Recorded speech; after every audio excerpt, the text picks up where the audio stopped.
Alright, now, hey, wait, please wake up. Alright, today's creature file will be on Midge Man. No! Alright, this creature is it's like a Midge fly that is humanoid and has a spear-like head and a shield on its right arm that, has a long stabbing spear that, allows it to suck up blood from its targets that it feeds on with a tube, to the creature's mouth. That gives it the ability to steal blood from its target and feed on it, which gives it the ability to heal itself whenever it, inflicts damage to enemies. It has midge-like wings that, have a black stripe going down it and a beak-like nose.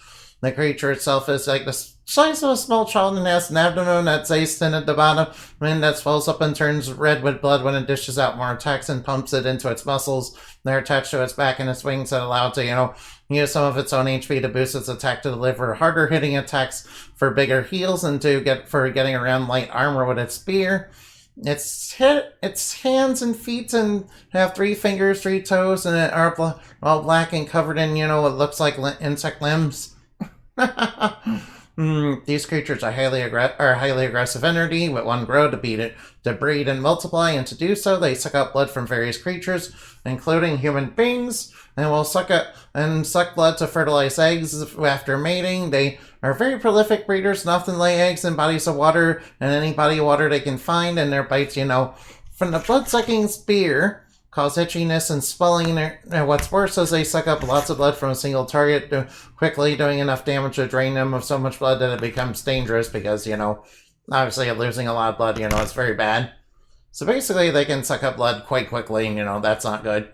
They aren't, however, exceptional fighters and often target weaker and unarmed creatures for easy pickings. Heavy armor can block their attacks easily, and they are vulnerable to, projectiles and piercing attacks that can knock it out of the air and stun it, and can easily be dispatched with simple arms of sorts. Particularly, anything with piercing damage. Especially projectiles. Every year, mass extermination campaigns are launched against them to stop them, but due to the rapid and prolific breeding, it usually ends up not being enough to quell their numbers for good. So they will be a threat to civilians for a long, long time. Alright, they're an insect-type monster, they're reality aligned, and they are associated with the zone of reality, and have the air and poison elements. Their bite does very low damage, but heals for half of the damage it's done. And also they can pump blood into themselves and give themselves an additional attack power. They have no defense points though, and they have very low HP. The struck projectiles are stomped on, they fall to the ground, and that puts them within melee range.